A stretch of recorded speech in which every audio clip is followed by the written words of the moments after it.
దేవుడిచ్చిన మహాకృపను బట్టి దేవునికి వందనాలు చెల్లిస్తూ, మరి దేవుడు ఈరోజు ఏం మాట్లాడుతున్నారంటే, ప్రభు ఎందుకు ఈ భూలోకానికి వచ్చారు అనే ఒక పాయింట్ మనం నేర్చుకుంటున్నాం. దానివల్ల అనేక మంది ప్రజలకు దీవెనకరంగా మనం ఉంటామన్నమాట. కాబట్టి అలా దీవెనకరంగా ఉండాలి అని అంటే మొదటిగా దేవుడిని మనం ఎప్పుడు కూడా ఆరాధించాలి. దేవుడికి ఇష్టమైనది ఏంటంటే ఆయన ఆరాధించడం. కాబట్టి మనము దేవుని ఆరాధిద్దాం, ఆయన మహిమపరుద్దాం. నీ పిలుపు వలన నేను నశించిపోలేదు, నీ ప్రేమ ఎన్నడు నన్ను విలువలేదు, నీ కృప వలన జీవిస్తున్నాను, నీ ప్రేమకు సాటే లేదు.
దేవునికి మహిమ కలుగును గాక. దేవునికి స్తోత్రం.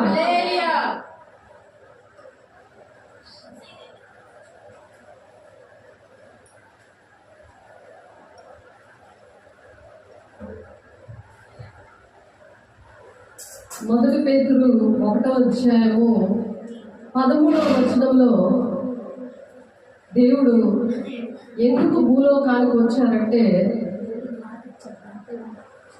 దేవుడు మనల్ని దీవించడానికి, మనకు చేసిన భక్తి పరిమాణం చొప్పున దేవుడు మనకి ఆత్మీయ ఫలాలు, ఆత్మీయ ఫలములో 9 తొలలు ఉన్నాయి. ఆ వరాలు ఉన్నవి ప్రేమ, సంతోషం, సమాధానం ఇవన్నీ ఇస్తారని మనం దేవుని దగ్గర నేర్చుకున్నాం.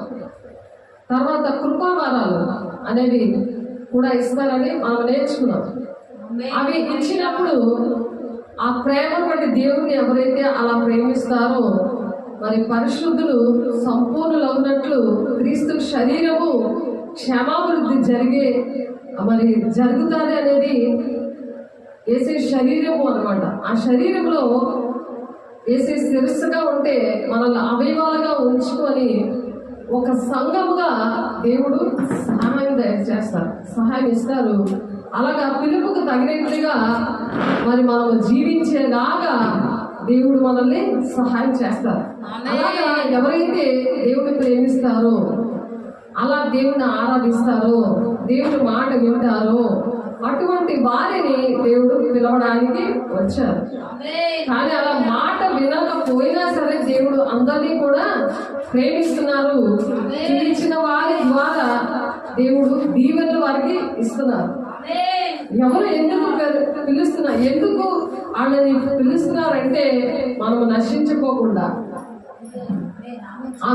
అంతవరకు కూడా మనం సహించుకొని దేవుడి రాజ్యానికి వెళ్ళడానికి ఆయన అందుకని మనల్ని పిలుస్తున్నాడు. ఆయన ఇప్పుడు దేవుడి పిల్లలుగా పిలుస్తున్నాడు. ఇంట్లో కుటుంబంలో కుటుంబంలో పిల్లల్ని వాళ్ళు అల్లా చిల్లరగా ఆడడం, మన మాట వినకపోతే మనం వాళ్ళని ఎలా పిలుస్తాం, అలా వదిలేయం కదా.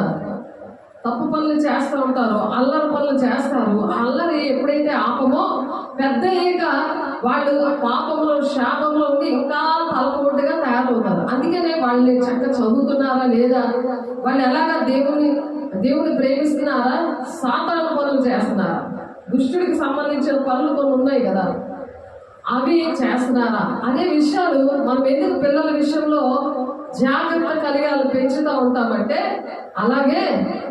ఎలాగైతే మనం పిల్లలు పెంచుతున్నాం అలాగే దేవుడు కూడా మనల్ని పిలుస్తాడు అనమాట.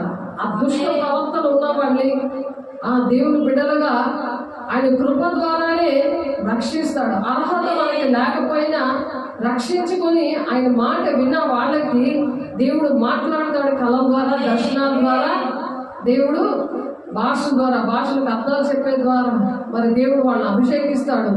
దేవుడు పిలుచుకుంటాడు స్వరం ద్వారా, వాక్యం ద్వారా, సేవల ద్వారా.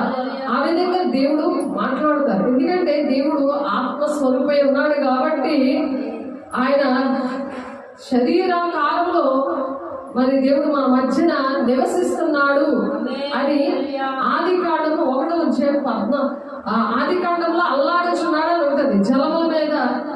జలముల మీద చీకటి కమ్ము ఉంటే ఆ జలముల మీదట దేవునాత్మ అల్లాడుతుంది. ఎందుకంటే ఈ భూలోకము నశించిపోతుంది, భూలోకంలో ఉన్న ప్రజలు నశించిపోతున్నారు అని. అలాగా మనము కూడా మన పిల్లలు నశించిపోతుంటే మన ప్రాణం అల్లాడిపోతూ ఉంటుంది. అందుకనే దేవుడు ఆత్మస్వరూపే ఉన్నాడు. ఆయన ఆది నుంచి కూడా ఆది యందు వాక్యం ఉండేను, వాక్యమే దేవుడై ఉండేనని యోహాను సువార్తలో ఉంటది. అదే 14వ వచనంలో శరీరధారియే వాక్యం అనే దేవుడు మన మధ్యన నివసిస్తున్నాడు. అంటే ఇప్పుడు మనం మాట్లాడుతుంటే ఆ వాక్యము దేవుడే మాట్లాడుతున్నాడు అని ఇర్మియా 17:16లో కూడా అదే మాట దేవుడు చెప్పి మనల్ని బలపరిచాడు. అందుకనే దేవుడు వాక్యం అంటే ఏంటి? సూర్య వాక్యం అంటే ఏంటి? ఆయన శరీరధారియే మన మధ్యన నివసిస్తున్నాడు.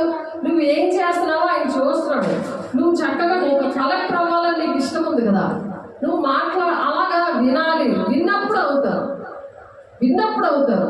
దేవుడు ఇక్కడ చూస్తున్నాడు కదా, ప్రసంగ 5:1 ఉంటుంది కదా, దేవుని సన్నిధిలో నీ ప్రవర్తన జాగ్రత్త. నువ్వు జాగ్రత్తగా చక్కగా వింటున్నావు అనుకో, నువ్వు ఆ విధంగా అవుతావు, లేకపోతే అవ్వవు అనమాట. కాబట్టి ఎవరైనా ఏదైనా ఇస్తున్నారంటే ఎలాగ చూస్తూ ఉంటారు, వాళ్ళు ఏమి ఇస్తారు, వాళ్ళ దగ్గర మనం ఎలా వినయంగా ఉండాలి, చేతులు కట్టుకొని.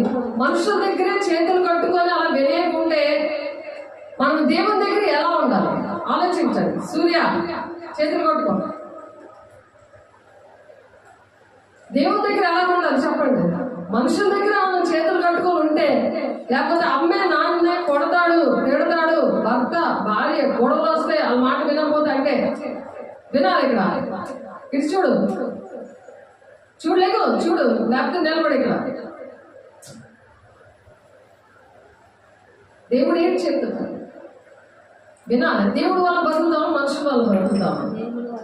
దేవుడు మాటలు, దేవుడు ఇక్కడ ఉన్నాడు అని అంటే మనం నీ ప్రవర్తన జాగ్రత్త అని చెప్పాడు. అందుకే ప్రసంగ 5:1. అందుకే మన వాక్యం అనే దేవుడిని మన ఒంట్లో ఉంటే మనం ఒళ్ళు దగ్గర పెట్టుకొని వింటాం. మనం దీవెనలు ఆశీర్వాదంలోకి వారసులుగా ఉండాలని దేవుడు పిలుచుకున్నాడట. కాబట్టి మనం ఆశీర్వాదకరంగా ఉండాలి కానీ శాపగ్రస్తులుగా ఉండకూడదు. మనం చిన్ననాటి బాల్యం ఉండే సృష్టికర్తని స్మరణకు తెచ్చుకో అని చెప్తున్నారు. బాల్యం ఉండే సమయాలు పాలు తాగే పరిస్థితి నుండి వాళ్ళమ్మ నేర్పిస్తుంది. పాలు తాగే పరిస్థితి నుండి కూడా ఆ పాలు విడిచిన టైంలోనే చర్చలో విడిచిపెడతారు. విడిచిపెట్టేస్తే అక్కడ సేవకులే పెంచుతారు. కాబట్టి బాల్యం నుండి సృష్టికర్తని స్మరణకు తెచ్చుకోను, స్మరించు. దేవుణ్ణి స్మరిస్తున్నప్పుడు దేవుడితో నీ కష్టము సుఖము ఏదైనా, తల్లిదండ్రులైనా భర్తదైనా, భార్య బాధపడుతుంటే భార్య భర్త కోసము దేవుని దగ్గర పరిశుద్ధంగా ఉన్నప్పుడు దేవుడికి ప్రార్థన వింటాడు. పరిశుద్ధంగా లేకుండా ప్రార్థన వినడు అని చెప్పి యెషయా 1:15 ఉంది. మరి యెషయా 59:1-2 ఉంది. మనం చాలా సార్లు చెప్పుకున్నాం. సరి కూర్చోవాలి లేక అక్కడి నుంచి తీసుకోవాలి. కాబట్టి చేతులు కట్టుకొని కూర్చోవాలి. ఎప్పుడైతే పరిశుద్ధంగా ఉంటామో, దేవుని సన్నిధిలో నీ ప్రవర్తన జాగ్రత్తగా ఉంటామో. జాగ్రత్త అంటే ఏంటి? 2 ఎముకలలో ఉండి ఒక పూరే మధ్యలో ఉంటుంది. అది ట్రాన్స్ఫార్మర్ దగ్గర వినాలి సరిగ్గా. ట్రాన్స్ఫార్మర్ దగ్గర అది పెడతారు. జాగ్రత్త అంటే ఏంటి? చస్తావు జాగ్రత్త అని. మరి ట్రాన్స్ఫార్మర్ జాగ్రత్త అంటే మరి దేవుడు అగ్ని దేవుడు, ఆయన దహించి అగ్ని ఉన్నాడు. మీరు ఫోటోలు చూశారు, దహించి అగ్ని ఉన్నాడు. ఆయన ఉగ్రత, ఆయన విధేయత కాలేని వారికంట వాళ్ళ జీవం చూడరు కానీ ఉగ్రత వాళ్ళ తల మీద నిలబడుతుందంట. అందుకే వాళ్ళు ఎదగరు, వాళ్ళకి చదువు రాదు, వాళ్ళ సృష్టికర్తని స్మరణకు తెచ్చుకోరు. దుష్టుడు వాళ్ళ పట్ల దుష్టుడు చేతిలోకి వెళ్ళిపోతారు. దేవుడు పిలుస్తున్న ఆ స్వరం వినలేరు, అది గ్రహించలేరు, అది వినబడదు. వాళ్ళ చెవులు మూతపడిపోతాయి. వాళ్ళ కళ్ళుంటే కూడా చూడరు, చెవులుంటే కూడా వాళ్ళు వినలేరు. వాళ్ళ హృదయం సాధారణ కొవ్వు పట్టేసినట్టు చేస్తారు. అందుకనే చదువులు రావు. తల్లిదండ్రులు ఎంత కష్టపడి వాళ్ళని పోషిస్తున్నా వాళ్ళు ఎదగరు. మరి టీచర్లు ఎంత గట్టిగా చెప్తున్నా ఆ చదువు బుర్రకెక్కదు. కారణాలది. ఎందుకంటే భూలోకానికి దేవుడు ఎందుకు వచ్చాడంటే అటువంటి పాపము నుండి శాపము నుండి విడిపించడానికి దేవుడు వచ్చి ప్రాణం పెట్టాడు. మనం చేసే ఇలాంటి తప్పుల కోసం ఆయనే స్వయంగా ప్రాణం పెట్టేసి మనిషి తప్పు చేశాడు కాబట్టి మనిషే బలైపోయినప్పుడు, అలా ప్రేమించినప్పుడు ఆయన మాట వినాలా లేదా? వినకుండా ఉన్నది ఎవరు? ఎవరైనా ప్రాణం పెడతారా? నిన్న ఎవరైనా అలాగా ప్రాణం పెట్టినట్టుగా నిన్ను ఎవరైనా ప్రేమించిన వాళ్ళు ఉన్నారా? మరి వినాలా వద్దా? వినకుండా చేసేది ఎవరు? సాతానుడు. ఎందుకంటే ఒకప్పుడు దేవదూతలకి లీడర్, దేవుని సన్నిధిలో పరలోక రాజ్యం నుండి ఎల్లప్పుడూ కూడా స్తుతులు అర్పిస్తూ ఉంది. ఎప్పుడు కూడా ఆయన కొనియాడుతూ పరిశుద్ధుడు పరిశుద్ధుడు పరిశుద్ధుడు అని వేవేల దూతలతో కొనియాడబడుతూ ఉన్న దేవుడి దగ్గర దేవుని కన్నా ఎక్కువ స్థానాన్ని అది కోరుతుంది. కాబట్టి దేవుడు అక్కడ నుండి తల్లి తగిలేస్తే అది దాని సమూహము వెళ్ళిపోయి ఎవరైతే దేవుని పిల్లలు ఉన్నారో అక్కడే వాడు గర్జించి సింహమలా తిరుగుతూ ఉంటాడు. దేవుని పిల్లల దగ్గరే దేవుని మాటలు విన్నవాడు.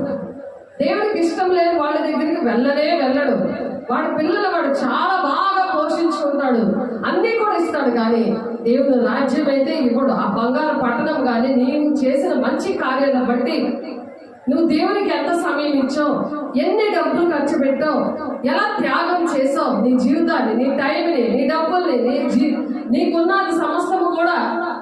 మరి నేను అలాగా నాకున్న సమస్తము నేనే ప్రభు నా జీవితం అంకితం చేస్తున్నాను అంటేనే నాకు ఇది నేర్పించాడు. లేకపోతే నాకు కూడా ఈ విషయాలు తెలియవు.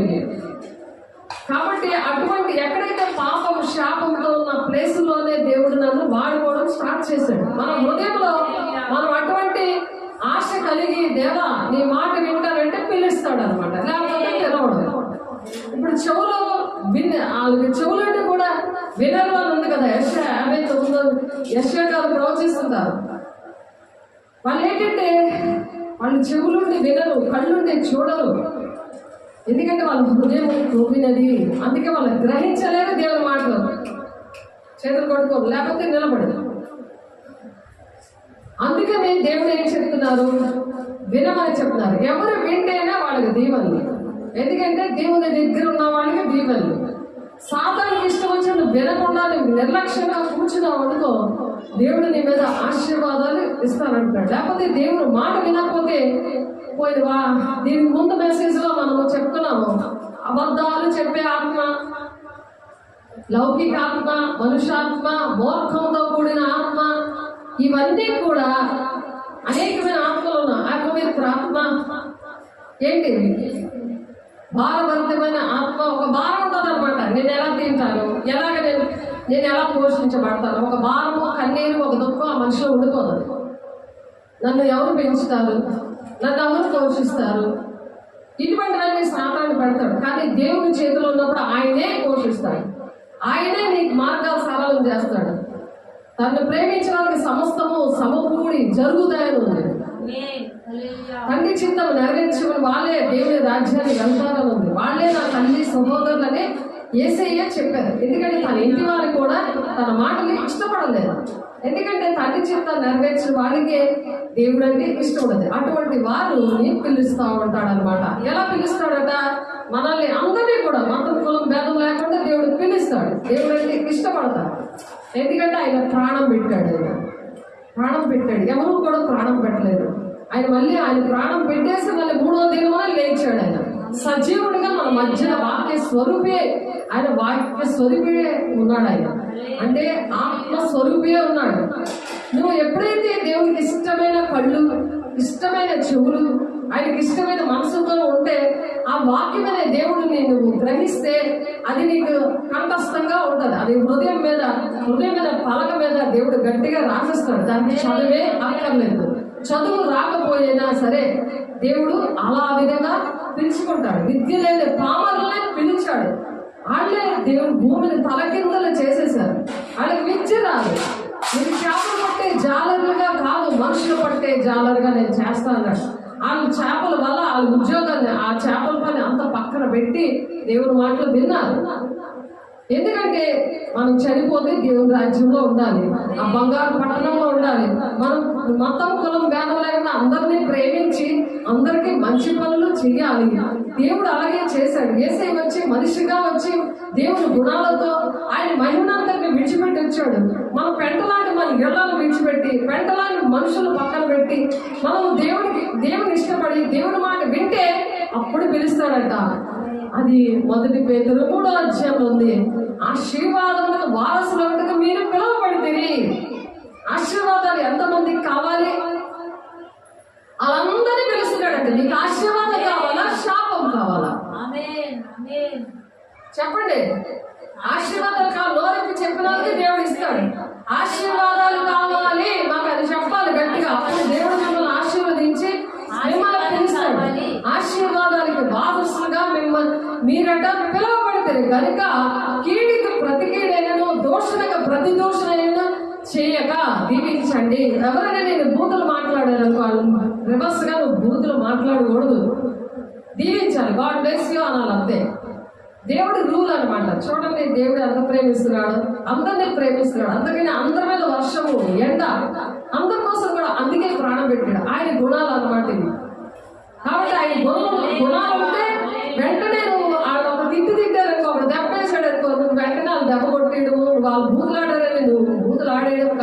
బ్లెస్ యూ అనాలి.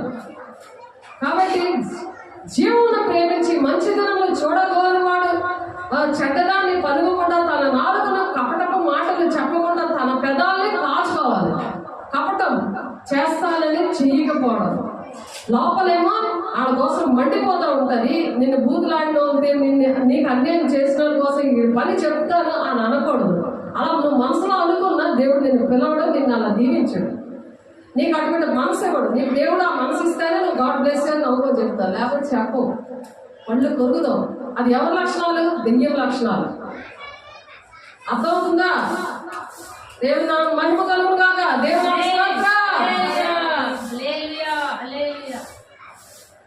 అలా దీవిస్తాడట. అతడి కీడి నుండి తొలగి మేలు చేస్తాడట. అలాగే మేలు చేస్తాడట. చూడండి, అది ఎవరి మనసు? ఇప్పుడు దేశీ అలాగే చేస్తాడు కదా, అందుకే ఆయన గుణాలు వచ్చేస్తాయి. అతడి కీడి నుండి తొలగి మేలు చేయగలరు, సమాధానం వెతికి దాన్ని వెంటాడడం వల్ల అందరూ సమాధానం పడతారనమాట. అలా ప్రేమిస్తున్నప్పుడు మరి వాళ్ళు సమాధానం పడతారా? మన మీద వాళ్ళు పొగబెట్టుకున్నట్టు ఉంటారు. వాళ్ళే ప్రేమిస్తారు. ప్రేమిస్తారా లేదా? మీ ఫ్రెండ్స్ అయినా, ఎవరైనా, ఇంట్లో వాళ్ళైనా, బయట వాళ్ళైనా, మీరు ఎక్కడికి వెళ్ళినా వెంటనే మన ద్వారా తప్పు జరిగితే సారీ ప్లీజ్ అనేసి ఇలా గడ్డ పట్టుకుంటారు. నేను చూడలేదు, అలా తొక్కేసరి కాదు అని సారీ అని అంటారు.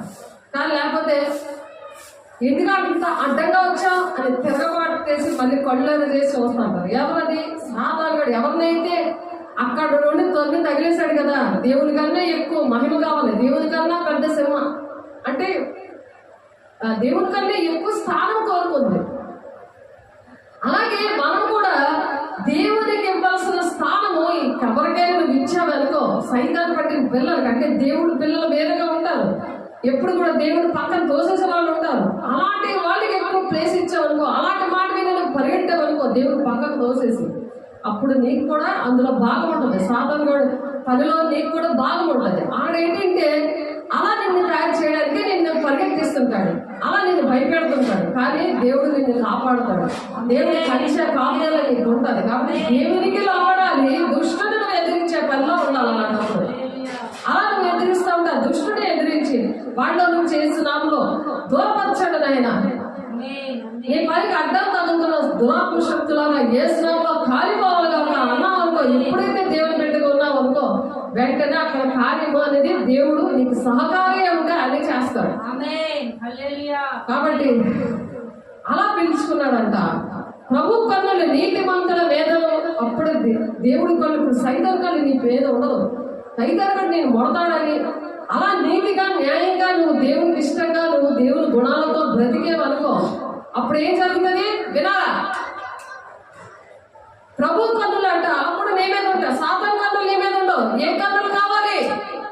వినా, ఏ కన్నులు కావాలి? సాతాను నీ మీద దృష్టి పెట్టాలా? దేవుడు నీ మీద దృష్టి పెట్టాలా? చెప్పు, నాలుగు కలుసుకోవడం కాదు. ఎవరి కన్నులు మన మీద ఉంటే మంచిది. చూడండి, దేవుడికి ఇష్టంగా ఉంటేనట దేవుడు కళ్ళు మన మీద ఉంటాయట. మన మీద కళ్ళు ఉంటే మనం దుష్టుడుగా మీ మీద ఏమైనా అటాక్ చేయగలరా? ఎందుకంటే మనం శరీరంతో పోరాడట్లేదు, దురాత్మల సమూహంతోనూ వాయుమండలంలోనున్న లోక నాదులతోనూ పోరాడుతున్నాం. అది ఉంది, సమూహమే ఉంటుంది ఒక్కొక్క మనిషిలో. చెడు మాటలు ఆడిన వాళ్ళు, చెడు వ్యసనాలు ఉన్న వాళ్ళు, ప్రతి ఒక్కరిలో కూడా ఏముంటాయి? దురాత్మల సమూహం ఉంటుంది. కాబట్టి వాళ్ళ నుండి దేవుడు కాపాడుతాడంట.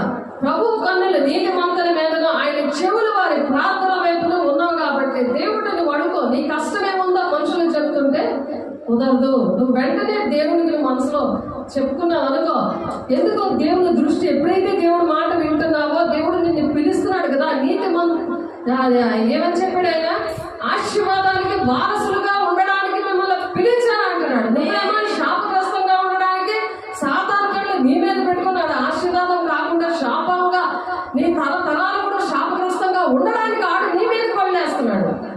ఆడు కళ్ళు నీ మీద ఉండకుండా ఉండాలంటే నీ కుటుంబము, నీ ఊరు, నీ దేశం, సంఘం అన్ని కూడా సార్వత్రిక సంఘము దీవెనకరంగా ఉండాలి అంటే, సుఖశాంతులతో ఉండాలంటే ఏం చేయాలి? దేవుని కళ్ళు మన మీద ఉండాలి. ఎప్పుడైతే మనం నీతిగా ఉంటామో, అక్కడ పండి తీసాడు చెప్పు, వెనక్కి వెళ్ళిపో. ప్రభు కన్నులంట నీతిమంతుల మీదను ఆయన చెవులు వారి ప్రార్థనల వైపును ఉన్నవి కానీ మన ప్రార్థనలు అప్పుడు దేవుని సన్నిధికి అంటాయి. నువ్వు ఇష్టం వచ్చినట్టు నాటకాలు ఆడుకొని ఉంటే నువ్వు ప్రార్థన చేసినా వేస్టే, చర్చకు వచ్చినా వేస్టే కదా. చెప్పండి నోరుకి, నోరు లేదా? నోరుకి చెప్పు, దేవుడు వింటున్నాడు. దేవుడి కళ్ళు నీ మీద ఉన్నాయి, నోరుకి చెప్పు. చాలా మంది మోగాడు ఉన్నారు, దేవుడు ఎందుకు ఇచ్చారు నోరు? చెప్పాలి, నోరు ఇప్పే చెప్పాలి. వెంటనే దేవుడు మాట్లాడుతున్నాడు, మీరు రెస్పాండ్ అవుతే దేవుడు నీకు అటువంటి దీవెనలు ఇస్తాడు. దేవుడు సంతోషపడతాడు. ఆయన సంతోష పెడితే మీ హృదయవాంఛను తీరుస్తాడట. నీ హృదయంలో నీకు ఏది కావాలో ఆ పర్లోకాన్ని తెలుసు అంటున్నాడు. కాబట్టి నీకేది కావాలో, నీ తల్లికి పోలేదు కదా, నువ్వు వెంటనే అది నీ ద్వారా దేవుడు కార్యం చేస్తాడు. నువ్వు ప్రార్థన చేస్తే ఇంటికి వెళ్తే బాగు చేస్తాడు. ఆవిడ కూడా దేవుని రాజ్యానికి రాగలదు నీ ద్వారా, లేకపోతే రాదు. సాతాను కూడా అలా నరకాలు పట్టిపోతాడు. దాని ముందు అనారోగ్యం వస్తాడు. అనారోగ్యం ఎందుకు వస్తుంది? మరణానికి ముందు అనారోగ్యం వస్తుంది. ఆ అనారోగ్యం నుండి విడిపించేది శాశ్వతమైన ప్రేమతో ప్రేమిస్తున్న శాశ్వతమైన స్వస్థత. అంటే ఆయన డాక్టర్ అన్నమాట. దేవునికి ఇష్టంగా మనం ఉన్నప్పుడు ఆయన ఒక రూపాయి ఖర్చు లేకుండా వెంటనే స్వస్థత అనేది దేవుడు, అటువంటి వారు ఎవరైతే నీతిమంతులైతే దేవుడు కళ్ళు పెట్టి చూస్తాడు అంటున్నారు కదా. ఎప్పుడైతే నేను అలా చూస్తాడో, నువ్వు ఏం ప్రార్థన చేస్తావో, నువ్వేది అడిగితే అది వెంటనే నీకు ఇస్తాడు. ఆమేన్. కాబట్టి ప్రభు కన్నులు 1 పేతురు 3:12 ఉంది. ఎవరి కళ్ళు మీ మీద ఉన్నాయి? మన మీద ఎవరి కళ్ళు ఉన్నాయన్నది మనం అనుక్షణం చెక్ చేసుకోవాలి. ఆయనకి ఇష్టంగా ఉన్నామా? ఆయన కష్టపెట్టేటట్టు, ఆయన గాయాలు రేపినట్టు ఉన్నామా? దేవుని మాటలు వినకుండా, ఆయన కట్టలు వినకుండా, ఆయన ఆజ్ఞలు కైకొనకుండా సన్నిధి నుంచి పరిగెడదామా, నా ఇష్టం వచ్చేట్టు ఉందామా అని అనుకున్నారు అనుకోండి, దేవుడు కళ్ళు మీ మీద ఉండవు. అది ఆలోచించాడు. ప్రభు కన్నుల నీతిమంతుల మీద ఆయన చెవులు వారి ప్రార్థన వైపు ఉన్నవి కానీ ప్రభు ముఖము కీడు చేయి వారికి విరోధముగా ఉన్నది. నువ్వు ఎవరికైనా కీడు చేద్దామని ఆలోచిస్తున్నావు అనుకో, దేవుడు పనికి కానీ నువ్వు ఆటంకంగా ఉన్నావు అనుకో, దేవుడు విరోధిగా ఉంటాడు. నీ ప్రార్థనలు వెళ్ళవు. నువ్వు ప్రార్థన చేసినా, నువ్వు కాల్పించినా, నువ్వు ఇచ్చినా, రాపోయినా ఒకటే. నువ్వు జీవిస్తున్నావు కానీ మృతుడుగా నువ్వు ప్రకటన 3వ అంటే చనిపోయిన వాడి కింద లెక్క కడతాడు దేవుడు. ఇంటికి పనికిరావు, ఒంటికి పనికిరావు, ఎవరికి పనికిరావు. ఎందుకంటే ఆశీర్వాదాలకు వారసుడుగా పిలుస్తానంటున్నాడు దేవుడు. పిలిచాడు. ఆశీర్వాదం వద్దా? ఆశీర్వాదం వద్దా? చేతులు నోరెప్పి చెప్పాలి. ఆశీర్వాదాలు కావాలి దేవా, నన్ను క్షమించి దేవా అని అడగాలి. ఎందుకంటే వాక్యమైన ఉదక స్నానంతో దేవుడు పరిశుద్ధపరచడానికి ఇక్కడికి వచ్చారు. దేవుడు మాట్లాడుతున్నాడు.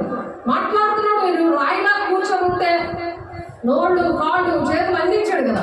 అన్ని తెచ్చారా? ఇంటి దగ్గర వదిలేసారా? చేతులు దేనికి? ఆడుకోవడానిక? నిర్లక్ష్యం ఉండదు. దేవుడు వచ్చాడు. నువ్వు ఆ టీవీలో ఆ సీరియల్ అలాంటి చూడటం మానేసావు అనుకో, అప్పుడు నీ కళ్ళు నీకు దేవుడే చూస్తావు. నువ్వు చూస్తావు. నేను చూస్తున్నాను. బాప్తిస్మం ఇచ్చినప్పుడు ఏసై నాలో చూశారు. మెసేజ్ చెప్తున్నప్పుడు దేవదూతగా నాలో చూశారు. దేవుడు ఆ ఆత్మీయ నేత్రం అంటే జ్ఞానేంద్రాలు తెరుస్తాడు దేవుడు. ఆ జ్ఞానేంద్రాలు తెరిస్తేనే నీకు అర్థమవుతుంది. వెంటనే నువ్వు రెస్పాండ్ అవుతావు. మంచి మైండ్ ఇచ్చాడు కదా దేవుడు. పిచ్చోళ్ళకి అర్థం అవుతుంది కదా, మన మాటలు అర్థం అవుతాయా? చెవుడోళ్ళకి అర్థం అవుతాయా? ఇలా సైకిల్ చేయాలి. అలా నీకు సైకిల్ చేయగలదు కదా. అన్ని ఇచ్చాడు కదా దేవుడు. వందనాలు చెల్లించి, దేవా నీకు వందనాలయ్యా, మాకు అన్ని ఇచ్చావయ్యా, నీకు వందనాలు, మమ్మల్ని పోషిస్తున్నావయ్యా. ఎంత చేతులే ఉన్నాయా? ఎంత చేతులు ఉన్నాయి కదా. దేవా నీకు వందనాలు. నోరెప్పి చెప్పాలి. చెప్పండి, దేవా వందనాలు. నోరుంది కదా, గట్టిగా చెప్పాలి. నీకు వందనాలయ్యా అయ్యా, నీ మాటలతో మమ్మల్ని బలపరుస్తున్నావయ్యా. మమ్మల్ని ఆశీర్వాదాలు వారసులుగా ఉండడానికి మమ్మల్ని పిలిచావయ్యా. నీకు వందనాలయ్యా. మేము ఆశీర్వాదకరంగా ఉంటామయ్యా. నీ మాట విని నీకు లోబడి దుష్టుని మేము ఎదిరిస్తామయ్యా. ఆడికి లోబడిపోయామయ్యా. అనేక మందికి దీవెనకరంగా మేము ఉంటామయ్యా. అందులో మమ్మల్ని క్షమించండి అయ్యా. మేము వింటాం, విని దాని ప్రకారం నడుస్తామయ్యా. ఆ విధంగా నడిస్తేనట దేవుడు మీరు మంచి విషయంలో ఆసక్తి గలవారైతే, మీరు మంచి విషయంలో ఆసక్తి గలవారైతే హాని చేయగలవాడు ఎవడు అని క్వశ్చన్ మార్క్ ఉంది ఇక్కడ. మీరు మీ ఆసక్తి అనేది మంచి విషయాల్లో ఉండాలి. చెడ్డ విషయాలలో సాధనగా చేతిలో ఉంటాము, చెడ్డ పనులు చేసుకుంటుంటాం, తప్పులు తన్నులు తిట్లు, మరి ఇంట్లోని ఏమి తేకపోతే భర్తను దెబ్బలాడుతుంది భార్య వంట ఉండకపోతే ఇలాంటి గొడవలన్నీ ఎందుకు వస్తాయంటే దేవునికి ఇష్టంగా లేక. దేవుడు విరోధైపోతాడు కదా. యెహోవాయే నిద్రమత్తు కలిగిన ఆత్మను ఇస్తానన్నాడు కదా. మూర్ఖత గల ఆత్మను భ్రష్ట ఆత్మను దేవుడే ఇచ్చేస్తాడు. మరి వాళ్ళ మైండ్ అలా వర్క్ అవుతుంది. దేవుడు మాట వినకపోతే దీని ముందు మెసేజ్ అది నేర్చుకున్నాం. మీకు గుర్తు ఉండట్లేదా? విన్నారా లేదా? దేవుడి మాట వినకపోతే వచ్చే నష్టాలు అవి. దేవుడు ప్రాణం పెట్టాడు, మరి నువ్వేం చేస్తున్నావు? ఏది నువ్వు త్యాగం చేస్తున్నావు? నీ ప్రాణం ఏం అడగలేదే, కనీసం దేవుడికి ఇష్టంగా బ్రతకలేవా? దేవుడి మాట వినలేవా? సాతాన్ని పరిగెట్టిస్తుంటే వాడేకంత నువ్వు పరిగెడతావా? దేవుడి సన్నిధికి పరిగెడతావా? ఎంత వేగం వెళ్ళిపోతామని సాతాను నీకు బాగా తోస్తున్నప్పుడు ఆయన తొక్కుకొని ఆయనకు లోపడాలి, ఆ దుష్టుని ఎదిరించుకొని నువ్వు బ్రతకాలి. కాబట్టి దేవుడు కళ్ళు నీ మీద ఉంచాడా, లేకపోతే సాతాను మీద కళ్ళు పెట్టి నేను నడిపిస్తున్నాడా? అందుకే రోమా 8:14 ఎంతమంది అయితే దేవుడు మూలంగా నడుస్తారో వాళ్ళే నా కుమారులను దేవుడు కన్ఫర్మ్ చేశాడు. అందుకే వాక్యం అనే దేవుడు కలిగి ఉండాలి. అటువంటి వాక్యం వినాలి, మాటికి వినాలి. యూట్యూబ్ లో ఉంది కదా, దేవుడు చక్కగా ఉన్నాడు, అది తీసుకొని వినాలి. వంట చేస్తున్నా, ఏ పనులు చేస్తున్నా వింటా ఉండాలి. వాక్యం వింటున్నప్పుడు దేవుడు ఒంటిలో ఉండి ఆ ఒంట్లో ఉన్న దేవుడు నిన్ను నడిపిస్తాడు. సాధారణ దేవుడు అని నీకు వెంటనే అర్థమవుతుంది. ఎవరు నన్ను నడిపిస్తారు? ఆ మనుషులు ఎవరున్నారు? ఎందుకు అలా ఉంటున్నాడు? అతన్ని నాలో ఉన్న వెలుగును అతని మీద ప్రకాశింప చెయ్యాలి. నా పరిశుద్ధతను బట్టి నా భర్తను రాబట్టాలి, నా బిడ్డల్ని దీవెనకరంగా, నా కుటుంబానికి దీవెనకరంగా, నా దేశానికి దీవెనకరంగా నేను ఉంటాను దేవా అని దేవుని అడుక్కోవాలి. ప్రతిదీ దేవుని దగ్గర అడుగుతున్నప్పుడు దేవుడు పిలుస్తాడట. దేవుని స్వరము ఆ విధంగా వింటారు, దేవునికి ఇష్టంగా ఆ విధంగా ఉంటారు. కాబట్టి ఆశీర్వాదానికి వారసులుగా ఉండడానికి దేవుడు పిలిచారంట. ఇటు సైడ్ చూడాలి, అటు చూడాలి, ఇటు చూడాలి. కాబట్టి ఇంకో మాట, మొదటి పేతురు 2:9 మీరు చీకటిలో నుండి మిమ్మల్ని పిలిచిన వాని గుణాతిశయములను ప్రచురణ చేయడానికి పిలిచాడు. ఇంకా దేనికి పిలిచాడు? ఒకటి ఆశీర్వాదానికి వారసులవడానికి వినాలా, ఆశీర్వాదానికి వారసులవడానికి పిలిచాడు. రెండోది ఏంటంటే చీకట్లోంచి వెలుగులోనికి రావడానికి. నువ్వు ఆశీర్వాదకరంగా ఉంటావు కదా, మరి చీకట్లో ఒక మోహన్ ఉన్నారు కదా, త్వరగా స్నానం చేయదు, త్వరగా సన్నిధి అంటే గుర్తుండదు, మరి దేవుని దగ్గర ప్రార్థన చేయాలని తెలియదు, అసలు దేవుని శరీరం రక్తం అంటే ఆయన గుణాలు వస్తాయి, ఆయన గుణాలు వద్దు, దెయ్యం గుణాలే నాకు రావాలి అని దేవుడికి ఇష్టంగా లేకుండా ఉంటారు. చేతులు కట్టుకోవాలి, చేతులు కట్టుకో. దేవుని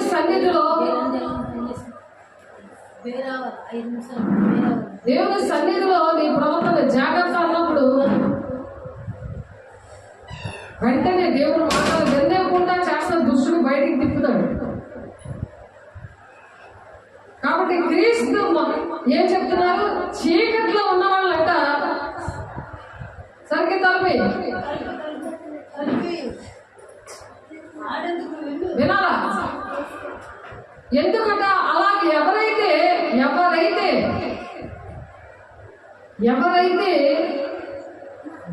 దేవుడు మాట వింటున్నారో వాళ్ళనంట చీకట్లో ఉన్న వాళ్ళని వెలుగులోనికి పిలవడానికి పిలుచుకుంటున్నాడట. చీకట్లో ఉన్న వాళ్ళని వెలుగులో, మీరు చీకట్లో నుండి ఆశ్చర్యకరమైన తన వెలుగులోనికి మిమ్మల్ని పిలిచిన వారి గుణాతిశయాల్ని ప్రచురణ చేయి నిమిత్తమట దేవుడు పిలిచాడట. అలా పిలిచి ఆయన ఏం చేస్తారట? ఏర్పరచబడిన దేవుని వంశములాగా రాజులైన యాజక సమూహంగా దేవుడు పిలుస్తారట. దేవుడు మాట ప్రతి విషయంలో కూడా దేవుడు సంతోషపెట్టినట్టు, ఆ దేవుని సంతోష పెట్టినట్టు ఉంటే యాజక సమూహముగా దేవుడు పరిశుద్ధ జనముగా మా దేవుడు ఆయన సొంతైన ప్రజలుగా దేవుడు పిలుస్తారట. ఆ విషయాలు మరి ద్వితీయోపదేశ కాండము 26, 18, 19 ఉన్నాయి. చూద్దాం ఆ మాటలు. ద్వితీయోపదేశ కాండం చూద్దాం. చూడండి, మీకోసం చదువుతున్నాను. ద్వితీయోపదేశ కాండము తీయండి, అందరూ తీయండి. ద్వితీయోపదేశ కాండము చక్కగా చూడాలి, మరి చదవాలి. మీరు చదవలేనప్పుడు దేవుడు మీకోసం చక్కగా చదివి వినిపించడానికి దేవుడు ఏర్పాటు చేశారు నన్ను. కాబట్టి కనీసం వినాలి, అది మీ హృదయాల్లో భద్రపరచుకోవాలి. ఇక్కడ 1 పేతురు 2వ అధ్యాయం 9వ వచనంలో ఎవరైతే నీతిమంతులుగా ఉంటారో వాళ్ళకి ఇచ్చిన వాళ్ళు ఆశీర్వాదానికి వారసులుగా దేవుడు పిలిచాడు కదా. ఆ ఆశీర్వాదకరంగా ఉన్న వాళ్ళు చీకటిలో ఉన్న వాళ్ళని వెలుగులోని రమ్మనడానికి వాళ్ళు ఏర్పాటు చేసుకుంటాడట. వాళ్ళే 1 పేతురు 2వ అధ్యాయం 9వ వచనంలో ఉన్నారు. అయితే మీరు చీకటిలో నుండి ఆశ్చర్యకరమైన తన వెలుగులోనికి మిమ్మల్ని పిలిచిన వారి గుణాతిశయములను ప్రచురమ చేయ నిమిత్తము ఏర్పరచబడిన వంశం పాడైపోతుందని చాలా మంది మగపిల్లలు కావాలని అడుగుతారు. వాళ్ళు ఎంత పాపంలో ఉన్నా సరే వాళ్ళకి ఏది అడిగితే అది ఇచ్చాడు, వాళ్ళకి లోబడిపోవడము, వాళ్ళ ఉన్న దుష్ట శక్తులు ఉన్నాయి, వాళ్ళు వినట్లేదు అని దేవుని శక్తితో మరి వాళ్ళని రాబట్టే పరిస్థితులు రాక వాళ్ళు పెద్దోడయ్యాక కూడా తల్లిదండ్రులు చూడకుండా మరి ఆ హాస్టల్లో వేసేయడం, లేకపోతే వృద్ధాప్యంలో ఉన్న అటువంటి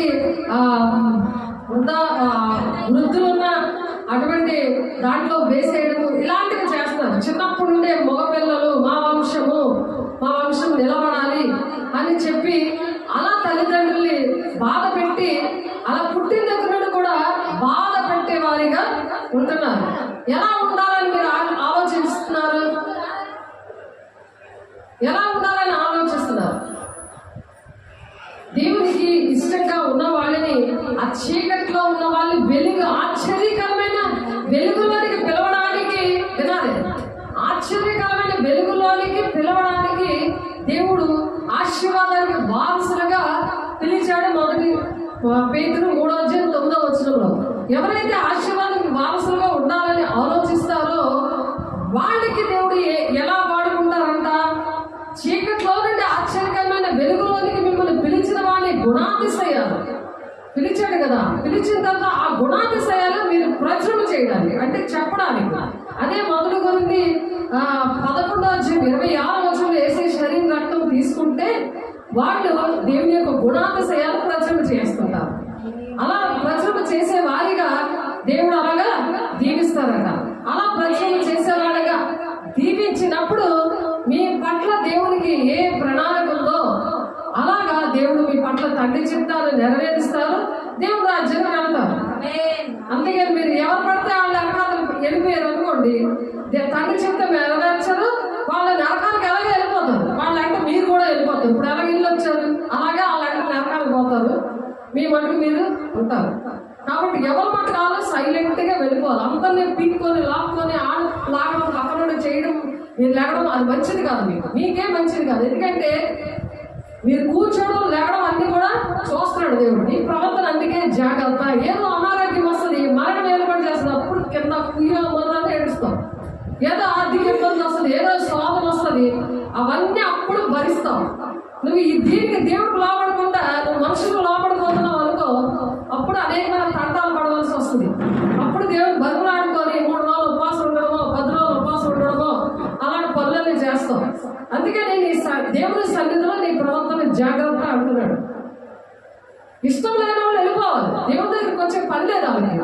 దేవుడి రాజ్యం కావాలన్న వాళ్ళు జాగ్రత్తగా కూర్చొని వినాలి, వెళ్ళి బయట తాగాలి, వెళ్ళి ఎక్కడ చేయకూడదు అలాంటి పనులు. ఎందుకంటే దేవుడు చూస్తున్నాడు. నీతిమంతుల వైపే ఆయన కళ్ళు ఉన్నాయి. నువ్వు వెయిట్ చేస్తున్నావు అన్ని కూడా చూస్తాడు. అది నేను చెప్పబోతే నాకు మరి కఠినమైన తీర్పు ఉంటుంది. కాబట్టి నేను చెప్తున్నాను కాబట్టి నాకేం తీర్పు ఉండదు.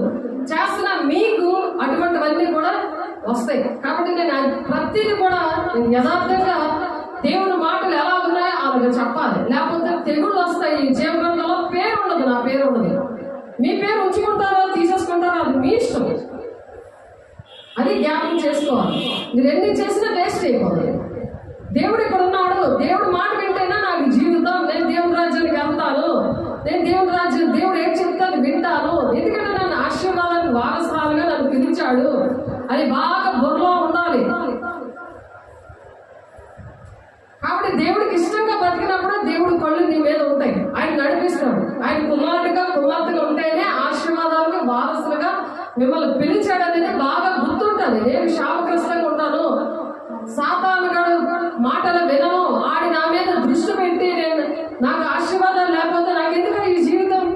దేవుడు ఆశీర్వాదానికి వారసులో ఉండడానికి తన ప్రాణం పెట్టాడు. నువ్వేమీ పెట్టలేదు.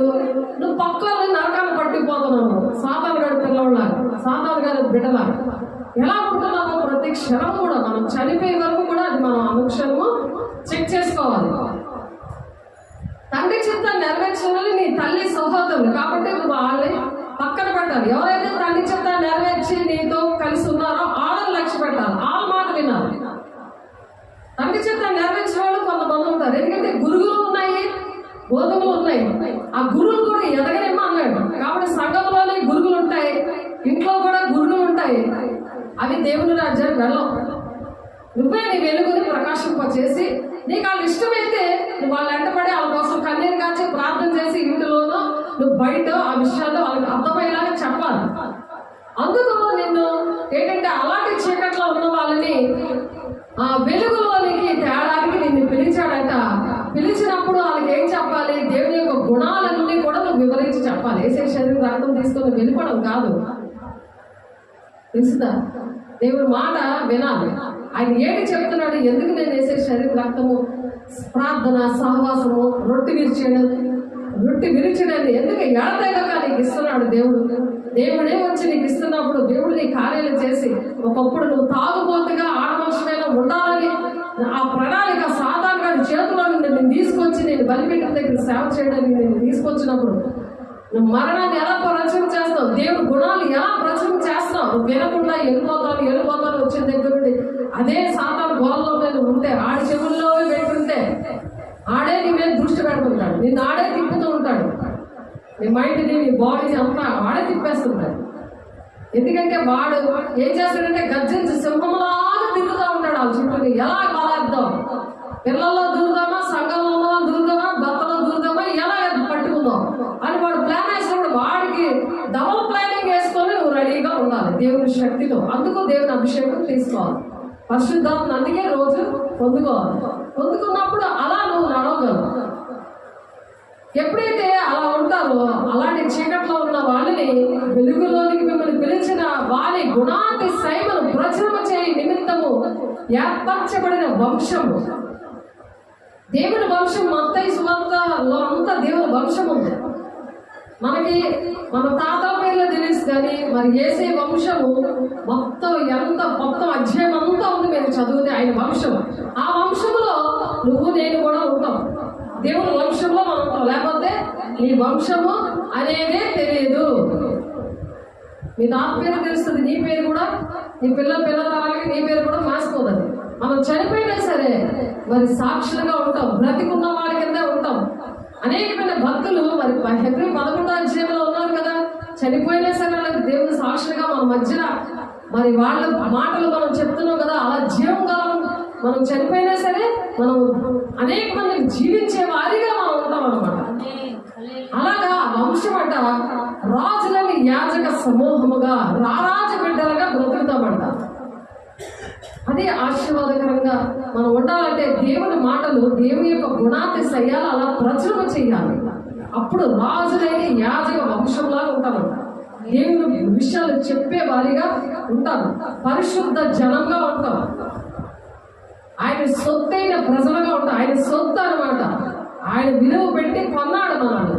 ప్రకటన 5:9 5వ అధ్యాయం 9-10 వచనం ఉన్నది కదా. రక్తం ఇచ్చి ఆయన కొనుక్కున్నాడు. ఆయన బిడ్డలాగా ఆయన చేతిలోనే ఉంటాం. ఏ దుష్టుడు నేను ముట్టలేడు, ఎవరు నేను అటాక్ చేయలేరు. ఇప్పుడు ఇసుక తుఫాను అరేబియాలో, సౌదీ అరేబియాలో ఇసుక తుఫాన్తో అందరూ చచ్చిపోతున్నారు. అమెరికాలో మరి కరోనా వచ్చేసింది, మరి అక్కడ భూకంపాలు వస్తున్నాయి. అర్థమైందా? ఎందుకు దేవుడు మనల్ని కాపాడుతున్నాడు? మనకేంటి అర్హత ఉంది? దేవుడే ఆ విధంగా ప్రకృతి గర్జిస్తుంది. దేవుడు కోపము, ఉగ్రత, పాపమును బట్టి అటువంటి ఉగ్రత అనేది వస్తుంది. ఆలోచించండి. మరి అమెరికాలోనైతే మరి కారు చిచ్చు అంటే తగలబడిపోతుంది అగ్నితోటి. దేవుడు అగ్ని దహించే అగ్ని, దేవుడు దహించే అగ్నే ఉన్నాడు. కరుణామయుడు, దయామయుడు అనుకుంటున్నారు. పాపము మొదటి రాకడలో అలా వచ్చాడు ఆయన. మరి రెండవ రాకడలో మత్తయి 24 వచ్చే మీరు చదివితే అక్కడ రాకడ సూచనలు అన్నీ కనబడుతున్నాయి. ఆయన ఎప్పుడు వస్తాడో తెలియదు కాబట్టి పెళ్లి కుమార్తె సంఘంగా నువ్వు సంఘంలో కుదురుగా కూర్చొని దేవుడి మాటలు వింటే నువ్వు వెళ్తావు. మిగిలిన వాళ్ళు ఉండిపోతారు. ఉండిపోయి సామాన్యుడి చేతిలో నానా ఇబ్బందులు పడిపోతారు. అప్పుడు వాళ్ళకి గుర్తొస్తాయి ఈ మాటలు. అయ్యో నేను వెళ్ళలేదు, అయ్యో నేను వెళ్ళలేదు, నేను వెళ్ళేందుకు ఇలాగా నా పరిస్థితి ఎలా ఉంది. సాధారణ చేతిలో ఉంటే చాలా బాగుంటుందా? దేవుడి చేతిలో ఉంటే బాగుంటుందా? ఆ కార్యాలన్నీ, ఆ విషయాలన్నీ కూడా మీరు డిస్క్రిప్షన్లో చూస్తే అవన్నీ చెప్పడం జరిగింది. కాబట్టి మనం ఎలా ఉంటామంట? పరిశుద్ధ జనముగా, ఆ దేవుని సొత్తైన ప్రజలుగా ఉంటామంట. కాబట్టి ద్వితీయోపదేశకాండం 26వ అధ్యాయంలో కూడా ఒక మాట ఉంది. 18, 19 వచనాలు మీకోసం చదువుతున్నాను. మరియు యెహోవా నీతో చెప్పినట్లు నీవు తనకు స్వకీయ జనమయ్యుండి తన ఆజ్ఞలన్నిటినీ గైకొందువనియు తాను సృజించిన సమస్త జనముల కంటే నీకు కీర్తి అంటే మంచి పేరు, ఘనత, పేరు కలుగునట్లు నిన్ను హెచ్చించదనని ఆయన సెలవిచ్చినట్లు నీవు నీ దేవుడైన యెహోవాకు ప్రతిష్ఠిత జనమై యుద్ధమనియు యెహోవా ఈ దినమున ప్రకటిస్తున్నాడు. దేవుని మాట వింటే దేవుని బిడ్డగా, దేవుని రాజ బిడ్డగా, దేవుడికి మంచి పేరు అనేక మందికి తెచ్చే బిడ్డగా, ఒక యువరాజుగా, ఒక యువరాణిగా ఉంటామని దేవుడు ప్రకటిస్తున్నాడు. అది బాగా గుర్తు పెట్టుకొని దేవుడు ప్రవచించాడు. మరి ఆ ప్రవచనం నెరవేర్పు నా పట్ల జరగాలి ప్రభా అని రోజు దేవుని దగ్గర పరిశుద్ధంగా జీవించాలి. దేవుని మాట ప్రతిదీ వినాలి. అలాగే ద్వితీయోపదేశకాండము 10వ అధ్యాయం 15వ వచనంలో అయితే యెహోవా నీ పితరులను ప్రేమించి వారి యందు ఆనందపడి సమస్త జన్మల్లో వారి సంతానమైన మిమ్మును నేటి వలె ఏర్పరచుకొనెను. దేవుడు మరి ముందుగా దేవుడు ఎలాగైతే మన పితరులు అబ్రహాము, యాకోబు, ఇస్సాకు, యాకోబుల దేవుడు మన పితరుల దేవుడు ఏ విధంగా అయితే వాళ్ళు ఆశీర్వదించాడో అలాగే మనల్ని కూడా ఆశీర్వదించదామని దేవుడు ఆశపడుతున్నాడు. అందుకే ఆశీర్వాదాలు వారసులుగా ఉండాలని దేవుడు పిలిచాడు. అలాగే కీర్తనలు 22వ అధ్యాయం 30 వచనంలో ఒక సంతతి వారట ఆయన సేవిస్తారట. రాబో తరములకు ప్రభువుని గురించి వివరిస్తారట. ఇప్పుడు ఉన్న వాళ్ళు, నా ఏజ్లో ఉన్న వాళ్ళు ఏం చేస్తారు? ఈ సంతతి వారు ఆయన్ని సేవిస్తారు. కానీ రాబోయే సంతతి అంటే మా పిల్లలు, మీరు ఏం చేస్తారో ప్రభువుని గురించి వివరిస్తారు. ఎప్పుడైతే నీతిమంతులుగా ఉండడానికి దేవుడు పిలిచాడో, ఆశీర్వాదం వారసులుగా ఉండడానికి పిలిచారో, మరి 1000 తరాల వరకు దీవెన ఆ విధంగా వస్తుంది.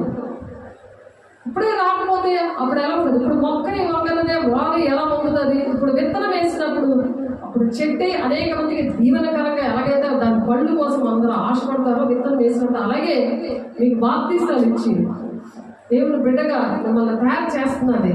అది ఆశీర్వాదానికి వారసులు అవ్వడానికి వేసేసారు. రక్తము ఏడా తెగక దేవుడు ఇస్తున్నారు. రోజు చర్చి అందుకే తెరవబడి ఉంటుంది. అపోస్తలుల 2వ అధ్యాయం లాస్ట్ వచనాల్లో ప్రతిరోజు తప్పక కూడుకోవాలి, మరి ఏక మనసుగా ఉండి మరి అలాగ దేవుని మాటలు వినాలి అని దేవుడు మీకు బలిపీఠం దగ్గర సేవ చేయడానికి మీకు దేవుడు అప్పచెప్పారు. అది దేవునికి ఇష్టంగా ఆ విధంగా బ్రతకాలి. కాబట్టి ఇటువంటి విషయాలు అనేకమై ఉన్నాయి. యెహోవా తమకు దేవుడిగా గల జనులు అలాగ ధన్యత్వం వస్తుందట. అలాగ దేవుడిని అలా ప్రేమిస్తే వాళ్ళకి ధన్యులు అని ఉంది. వాళ్ళ ధన్యత, అటువంటి ధన్యతతో కలిగి ఉండాలి. ఆయన తనకు స్వాస్థ్యముగా ఏర్పరచుకుని జనులు ధన్యులు, ఆయన స్వాస్థ్యము నా సొత్తైన ప్రజలు ఆయన ధన్యులట. ఒక ధన్యత, మనుషుల ధన్యత మీరు ధన్యులు అని అంటారు. అవేం పనికిరావు. దీవించేస్తారు, ఆశీర్వదించారు. మనుషులు ఏమి పనికిరావు. మనకి దేవుడు ఇచ్చేది అది కన్ఫర్మ్. అవి మనకి దీవెనకరంగా ఉండాలి. ఇలాగూ ముచ్చటింతునని నేను అనుకుని ఎడల నేను నీ కుమారుని వంశమును మోసపుచ్చిన వాడనగుదును. ఇప్పుడు అలా మనుషులు దీవిస్తే అది మోసం చేసినట్టు అయిపోద్దని దావీదు భక్తుడు 73వ కీర్తనలో 15వ వచనంలో చెప్తున్నాడు. మనుషులవి ఆశీర్వాదం కాదు, నేను కూడా మనిషినే. కాబట్టి నేను చెప్పడం కన్నా దేవుడే మీతో మాట్లాడతాడు. దేవుడే మీతో మాట్లాడి నడిపిస్తాడు. నా కళ్ళు మనిషి కళ్ళు, కానీ దేవుడు కళ్ళు మీ మీద ఉన్నప్పుడు, మన మీద ఉన్నప్పుడు మనం దీవెనకరంగా ఉంటాం. మనం ప్రార్థన చేస్తే దేశము, మరి సార్వత్రిక సంఘము విషయంలో దేవుడు లెక్క అడుగుతాడు. దేశం కోసం మనం లెక్క అడుగుతాడు. ఎందుకంటే దేవుడు పిలిచాడు కదా. ఆశీర్వాద వారసులుగా అవడానికి మనం పిలిచినప్పుడు మన వెలుగు నాలుగు మీద ప్రకాశం చేయాలని మనుషులందరి కోసం మనం ప్రార్థన చేయాలి. దేశం కోసం ప్రార్థన చేయాలి. మీరు నెమ్మదిగా సుఖంగా బ్రతకాలంటే ఆ విధంగా ఉండమని దేవుడు చెప్తుంటే మన ఇష్టం వచ్చాడు మనం బ్రతకూడదు. కాబట్టి రెండవది ఏంటంటే క్రీస్తు యేసునందు దేవుడు ఉన్నతమైన పిలుపునకు కలిగిన బహుమానం పొందాలని పిలిచాడు అనమాట. ఉన్నతమైన బహుమానం ఇస్తాడట. అది ఫిలిప్పీలు 3వ అధ్యాయము 14వ వచనంలో ఉంది. ఫిలిప్పీలు రాసిన పత్రిక. అది దానికోసం పరుగులు తీయాలి.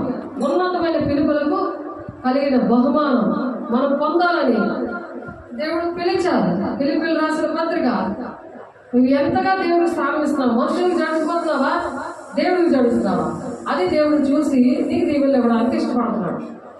క్రీస్తు యేసునందు దేవుని ఉన్నతమైన పిలుపులకు కలుగు బహుమానం పొందవాలని గురి వద్దకే పరిగెడుతున్నా అని పౌలు గారు బాధ అందుకే అప్పచెప్పారు.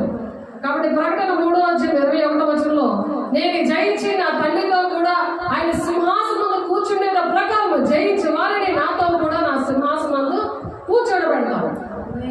నువ్వు దేవుని సింహాసనం దగ్గర కూర్చోవాలని అనుకుంటున్నావా? నువ్వు అందుకు జయం కావాలా? దేవుడి మాటలు వింటావా? దేవుడి కోసం పరిగెడతావా? దేవుని సన్నిధికి పరుగులు తీసే పాదాలు ఇవ్వమని మరి దావీదు భక్తుడు ఏడుస్తాడు కన్నీరుతో. నీ సన్నిధిత పరుగులు తీసే పాదాలు ఇవ్వండి అయ్యా. ఒక వరం అడుగుతున్నాను, చిరకాలం యెహోవా మందిరంలో నేను నివాసం చేస్తానని కన్నీళ్లతో అడిగాడు. తెలుస్తుందా? అలాగా దేవుడు సన్నిధి అంటే ఇష్టపడాలి. మొదటి పేతురు 5:10 కూడా తన నిత్య మహిమకు క్రీస్తునందు మిమ్మల్ని పిలిచిన సర్వ కృపా నిధియగు దేవుడు కొంచెము కాలం మీరు శ్రమపడిన పిమ్మట తానే మిమ్మల్ని పూర్ణులుగా చేసి స్థిరపరిచి బలపరుస్తున్నాడు. ఎప్పుడైతే మీరు దేవుని ఆశీర్వదిస్తాడని వస్తారో మిమ్మల్ని సంపూర్ణంగా చేస్తాడట. మన పరిశుద్ధత సంపూర్ణత అని ఒక ఆధారం నేర్చుకున్నాం. ఆ వాక్యం మళ్ళా చెప్తున్నాం. కాబట్టి అలా సంపూర్ణంగా చేసట స్థిరపరిచి బలపరుస్తాడట. ఆయన బలపరుస్తాడు. ఇక్కడ నేను బలపరిచేది ఏం లేదు. దేవుడికి మీకు మధ్యవర్తిగా ఉండి దేవుడు ఏం చెప్పమంటాడో అది చెప్పడమే. మీరు వింటున్నప్పుడు దేవుడు దక్షిణ హస్తం సాహసకార్యాలు చేస్తుందట. ఇంటిలోకి వెళ్ళి కూడా ఆ సినిమాలు ఆ సైతం పెట్టుకున్నారనుకో సాధారణ హస్తం నీ గృహం మీద ఉంటుంది. లేకపోతే దేవుడు చెయ్యని గృహం మీద ఉండాలంటే దేవుని పాటలు వాక్యము వెళ్ళాలి అని ఉంది వాక్యం. ఆయన రక్షణ గురించి ఉత్సాహ సునాదాలు ఎక్కడైతే వినబడతాయో అక్కడ దేవుని యొక్క దక్షిణ హస్తం అంట సాహస కార్యాలు చేయడం స్టార్ట్ చేస్తుందట. నువ్వు ఆలోచించాలి. దానికోసం నువ్వు ఉపవాసం ఉండాలి. దేవుని సన్నిధి ఎప్పుడు నా ఇంటిలో ఉండాలయ్యా అని అడగాలి. మీరేలాగా రక్షింపబడి మన ప్రభువైన యేసు క్రీస్తు యొక్క మహిమను పొందవల్లని ఆయన మా సువార్త వల్ల మిమ్మల్ని పిలిచాడు. దేవుడే పిలిచాడు. మీరు నాకు ఎవరో తెలియదు. ఆ సువార్త వల్ల మిమ్మల్ని పిలిచాడు. మిమ్మల్ని పిలిచినాడు దేవుడు. నేను కాదు కదా. నేను పిలిచానా? నోరికి చెప్పాలి. ఎవరు పిలిచారు? దేవుడు పిలిస్తే మీరు వచ్చారు. మీరు ఎవరో నాకు తెలియదు. క్రిస్మస్ పూట చక్కగా ఘనంగా క్రిస్మస్ జరుగుతుంటే ఆ రోజు దేవుడు మీ 2 కుటుంబాలు కూడా దేవుడు తీసుకొచ్చాడు. కాబట్టి దేవుడిని దేవుడు మాట వినాలి.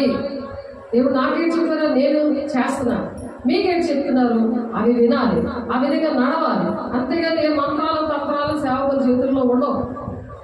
తండ్రి చిత్తాన్ని నెరవేర్చుకోవాలి, దేవుని రాజ్యానికి వెళ్తారు. దేవా నీ నామంలో దెయ్యాలు అనగొట్టలేదా, ప్రవచించలేదా, అద్భుత కార్యం చేయలేదా, ఎంతమంది పిల్లలకు బాప్తీసాలు ఇవ్వలేదంటే అక్రమ జీవనం పొండి అంటాడు.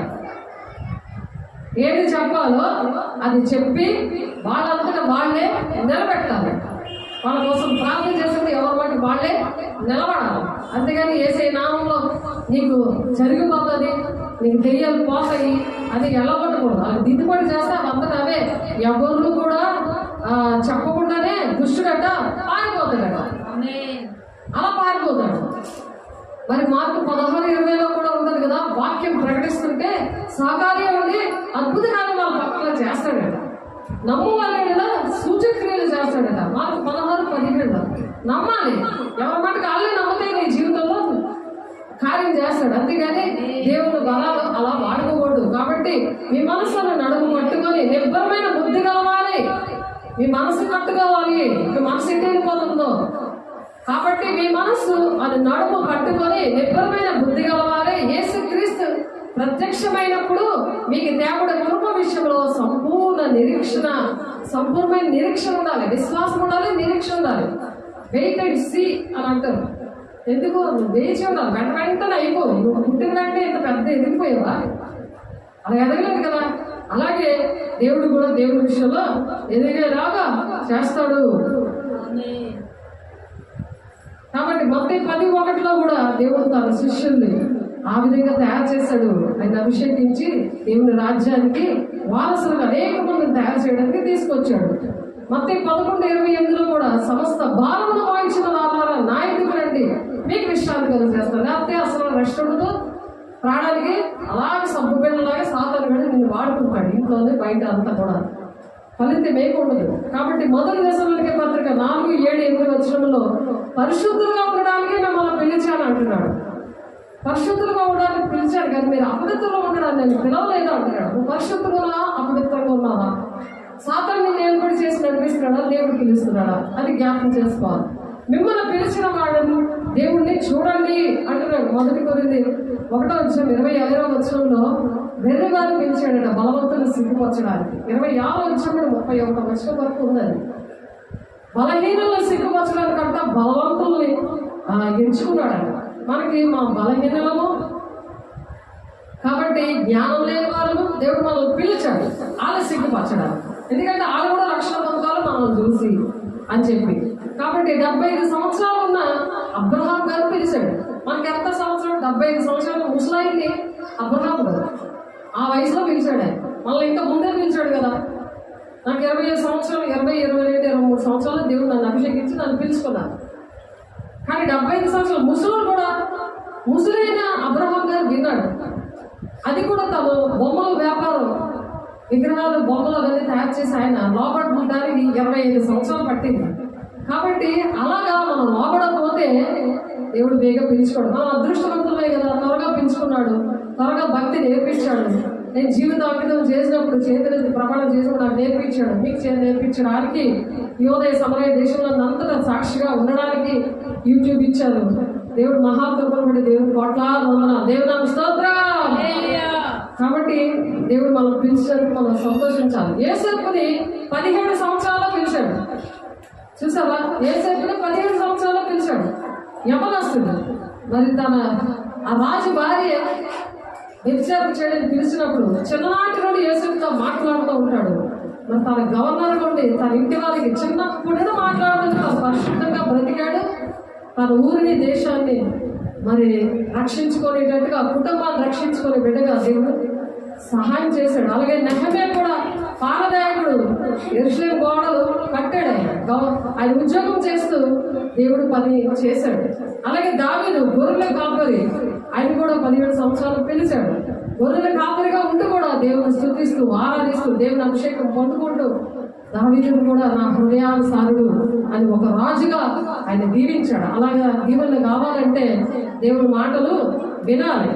మరి పరదాలు కుట్టుకున్న వాళ్ళు దేవుడు పిలిచాడు. చేపలు పట్టే అంటే జాలర్ని శిష్యులను పిలిచాడు. మరి సౌలు చనిపోయాక రాజరికం అనేది దావీదుకి రావాలి, కానీ 13 సంవత్సరాలు లేట్ చేశాడు. అది మొదటి సమయంలో 14 వచనంలో మరి దేవుడు అక్కడ మాట్లాడుతున్నాడు ఏంటంటే, దేవుడికి చిత్తానుసారమైన వ్యక్తిగా మారే వరకు కూడా, విన్నారా, దేవుడికి చిత్తానుసారంగా మారే వరకు కూడా దేవుడిచ్చే ఆశీర్వాదాలు లేట్ అయిపోతాయి. దేవుడి చిత్తానుసారంగా ఎప్పుడైతే నడుస్తామో ఆశీర్వాదాలు తన్నుకుంటూ వస్తాయి. ఇప్పుడు దావీదు 13 సంవత్సరాలు మొదటి సమయంలో 13వ అధ్యాయంలో 14వ వచనంలో దేవుడి చిత్తానుసారమైన వ్యక్తిగా దేవుడు పిలుచుకున్నాడు. కానీ దావీదు దేవుడి చిత్తానుసారంగా మారే వరకు కూడా రాజరికం అనేది ఇవ్వలేదు. సౌలు చనిపోయినా సరే రాజుగా తనని ఏర్పాటు చేసుకోలేదు. ఎందుకంటే వెలుగులోనికి రావాలి, సహవాసంలోనికి రావాలి, పరిశుద్ధతలోనికి రావాలి, క్రీస్తు మహిమను పొందుకోవాలి. ఈ వాక్యాలను మనం చెప్పుకున్నాం. ప్రథమ ఫలంగా ఉండాలి, నీ మనసు అనే నడుమును కట్టుకోవాలి, నిబ్బరమైన బుద్ధి కలిగి ఉండాలి, దేవుడి గుణాతిశయాలను ప్రచురణ చేయాలి. ఇవన్నీ కూడా నువ్వు చేస్తున్నప్పుడు కరెక్ట్ గా త్వరగా మన దేవుడి దీవెనలకి వారసులుగా పిలిచాలని మొదటి పేజీ 3:9 ఉన్న విషయము, ఆ వాగ్దానాలు దేవుడు ఏంటంటే ఇచ్చారో అవన్నీ కూడా నెరవేరుతాయి. అలాగా దేవుడు మరి రాజుగా దావీదుని ఆ విధంగా 13 సంవత్సరాల తర్వాత మళ్ళీ 7.5 సంవత్సరాలు కూడా మరి హెబ్రోను రాజధానిగా చేసుకొని యోధా వారికి పరిపాలించాడు.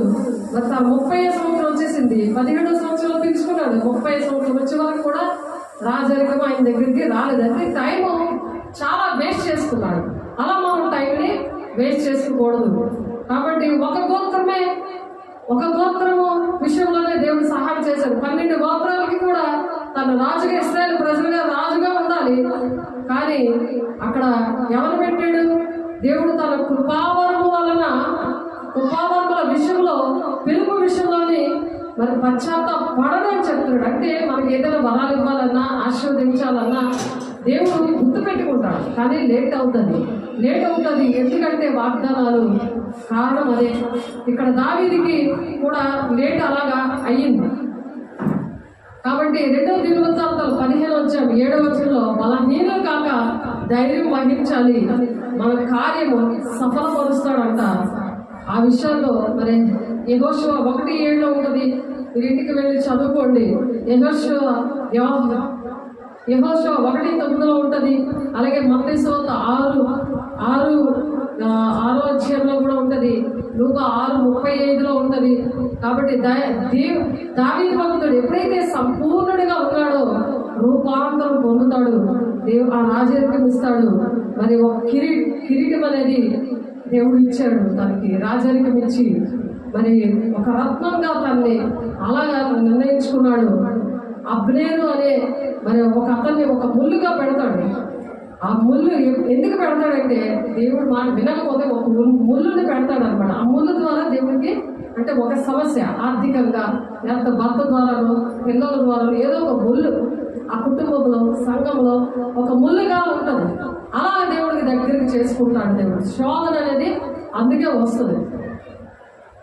కాబట్టి మొదటి సమయాలు 14:51 ఉన్నది ఏంటంటే, అబ్నేరు సౌలు సైన్యాధిపతి దావీదుకు వ్యతిరేకంగా ఒక ముళ్ళుగా ఉంటాడు అనమాట. అలాగా మనకి ఒక ముళ్ళుగా కొన్ని ఉంటాయి మనకి శోధనలు. దేవుని మాట వెళ్ళినప్పుడు ముళ్ళు ఎక్కువైపోతాయి. ఆ ముళ్ళ కూడా దేవుని ఆశీర్వాదం పొందుకోవడం చాలా కష్టం. కాబట్టి దేవుని మాటకి మొదటి స్థానం ఇచ్చినప్పుడు మనుషుల వైపు చూడకుండా యెహోవాను ఆశ్రయించడం మేలు అన్నారు కదా. మనుషుల నమ్ముడి కంటే, రాజుల నమ్ముడి కంటే యెహోవాను ఆశ్రయించడం మేలు అని అందుకే చెప్పారు. యెహోవాను ఆశ్రయించిన జనులు ధన్యులు అని అందుకే చెప్పారు. కాబట్టి ఆశీర్వాదానికి మనకి వారసులుగా పిలిచారు. కాబట్టి యెహోవాకు ప్రీతి కాకుంటే శత్రులు కూడా మిత్రులుగా చేసేస్తాడు. అందుకే దేవుణ్ణి ఎక్కువగా ప్రేమించాలి. కాబట్టి సామెతలు 16:7 ఆ విధంగా చెప్తున్నారు. అందుకే మీకా 4:10 ప్రకారం దేవుడు ఆ విధంగా దీవిస్తాడు. హబక్కు 2వ అధ్యాయం 2వ వచనంలో దేవుడు రాసుకోమని చెప్తున్నాడు. ఎందుకంటే అది నిర్ణయ కాలంలో జరుగుతుంది. అది కీడి కాలైనా, నీకు ఆశీర్వాదాల కాలం కావాలా, శాపం కావాలా, రెండింటిలో వేటి సెలెక్ట్ చేసుకుంటావో అది నిర్ణయ కాలంలో తప్పగా నెరవేరును. అది జాగ్రత్తగా వస్తుంది అని అంటాడు. అందుకనే దేవుడితో సహవాసము ఎక్కువ కావాలి. ఆశీర్వాదం కూడా నిర్ణయ కాలంలో జరిగిపోతుంది. అది శాపమైన సరే నిర్ణయ కాలంలో అది ఖచ్చితంగా నెరవేరుతుంది అని హబక్కు 2:2 ఉంటుంది. కాబట్టి మనం ఆశీర్వాదానికే వారసులుగా పిలువబడ్డాం. కాబట్టి దేవుడి మాటకి విధేయత చూపించాలి. కాబట్టి శత్రులు కూడా మిత్రులుగా చేస్తారంటున్నాడు. కాబట్టి మీకా 4:10 కూడా ప్రసవ వేదన కలిగి భారంతో వేదంతో దుఃఖంతో దేవుణ్ణి ఆశ్రయించాలి. సంతోషంగా ఉన్నప్పుడు ఆ దుఃఖము వేదన ఉండదు. భారభరితమైన ఆత్మను తీసివేసి స్తుతి వస్త్రం ఇస్తానన్నాడు ఆయన. ఆ స్థుతులు చెప్తున్నప్పుడు ప్రతి దానికి స్థుతులు చెప్తున్నప్పుడు దేవుడు ఆ విధంగా దీవిస్తాడు, ఆశీర్వదిస్తాడు. కాబట్టి ఈ మాటలు దేవుడు దీవించుగాక. ప్రార్థన చేసుకుందాం. పరిశుద్ధుడా ప్రేమ గల దేవా, అయా దావీదుని ప్రభు అయా 2 సమూయేలు 3:21 ప్రకారం అయా మరి శత్రువులని దావీదు ఎప్పుడైతే నీ చిత్తాన్ని నెరవేర్చాడో అయ్యా నా తండ్రి అబ్నేరు నా తండ్రి నీకు ఇష్టంగా తయారయ్యాడు. మరి నాయన ఆ రాజరికం దావీదుకి వచ్చినట్లుగా మన తండ్రి నీ మాటలు విన్న అనేకమైన భక్తులు మరి ఎంతో మందికి లేట్ అయ్యేది, శ్రమలు వచ్చాయి. తండ్రి దాని ఆ శ్రమలు ఏమి రాకుండా నీ మాట విన్నప్పుడు నిన్ను ఆశ్రయించిన జనులు ధన్యులు, వారికి ఏమైనా కొదువే ఉండదు అంటున్నాను ఆయన. మీరు ఆశీర్వాదానికి వారసులుగా పిలిచారు కదా, ఆ పిలుపుకు తగినట్టుగా అపవిత్రులుగా ఉండడానికి నేను పిలవలేదు అంటున్నాను ప్రభు. సాధారణ పిలుస్తున్నాడు అయ్యా, అపవిత్రులు అవ్వడానికి పిలుస్తున్నాడు. మరి ఎవరు పిలుపు వింటున్నారో అది జ్ఞాపకం చేసుకోవడానికి, అది సరి చేసుకోవడానికి వాక్యమైన ఉదక స్నానము మీరు నాయన ఇప్పుడు మాట్లాడేందుకు మీకు కోట్లాది వందనాలు ప్రభు. చేతులెత్తిన బిడ్డలందరినీ మీరు ఆశీర్వాదానికి వాసనగా ఉండడానికి ఇష్టపడుతున్నారయ్యా. ప్రతి ఒక్కరిని అట్టి విధంగా దీవించండి. నూరంతులుగా ఫలవంతంగా ఆయన మీరు ఆశీర్వదిస్తున్నందుకు తల్లి భూలోకానికి మీరు అందుకే ఆశీర్వాదానికి వారసులుగా ఉండడానికే మరి భూలోకానికి వచ్చారు. మతం కులం భేదం లేకుండా ప్రతి ఒక్కరిని ఇప్పటికీ ప్రేమిస్తున్నారు. చాచిన చేతులతో నాయన అయా భారంతో వేదంతో ఉన్నవాళ్ళారా నాటుకురండి, మీకు విశ్రాంతి కలుగు చేస్తారని అయా మత్తయి సువార్త 11:28 ప్రకారం ఏ బాధలో ఉన్నా ఏ దుఃఖంలో ఉన్నా ప్రతి విషయాలు కూడా నాయన అయ్యా విడిపించి బలపరిచి ఆశీర్వాదాలతో నింపడానికి మేము పిలుస్తున్నప్పుడు నా తండ్రి మీ స్వరం విని అయా నీ మాటలు విని సాధారణ నాయన ఎదిరించే శక్తిని మా బిడ్డలకి మీరు దయచేస్తాను. వందనాలు స్తోత్రాలు చెల్లిస్తూ ఆన్లైన్ ఉన్న బిడ్డల్ని ఆఫ్లైన్ బిడ్డలు బహుగా దీవించి నీ కృపలో భద్రం వచ్చి దృష్టిగా ముట్టకుండా తల్లిదాన్ని భద్రం చేసుకోవడానికి నేను ఏ సంగతులు చెప్పానో అవే బోధించాడు అన్న ప్రభా. మత్తయి 28 వచ్చాను అయ్యా 20 ప్రకారం మీరు అట్టి విధంగా ఆశీర్వదిస్తున్నాను, అట్టి విధంగా దీవిస్తున్నాను. మీకే కోట్లాది వందనాలు స్తోత్రాలు చెల్లిస్తూ ఆటంకపరుస్తున్న ప్రతి దురాత్మ శక్తులారా ప్రతి ఒక్క గృహంలో నుంచి అయ్యా ప్రతి ఒక్క సంఘములో నుంచి ఏ స్థలంలో నీ శక్తి గల నామం, నీ ప్రేమ గల నామం మీరే అధ్యక్షత వహిస్తున్నారు. ప్రతి ఒక్క కుటుంబాన్ని అయా మా దేశాన్ని మీరు ఆశీర్వదిస్తున్నారు. ప్రతి ఒక్క సార్వత్రిక సంఘాన్ని మీరు జ్ఞాపకం చేసుకుంటున్నారు. మీకే వందనాలు స్తోత్రాలు చెల్లిస్తారు. యేసయ్య పరిశుద్ధ నామంలో బ్రతిమలాడి పెట్టుకుంటున్నాం తండ్రి. ఆమేన్. తండ్రి యొక్క దీవెన, కుమారుని యొక్క కృప, పరిశుద్ధాత్మ యొక్క సహవాసం నిత్యము మా బిడ్డలందరికీ సదాకాలము తోడైంది నడిపించుగాక. ఆమేన్. దేవుడు మిమ్మల్ని దీవించి ఆశీర్వదించుగాక. ఆమేన్.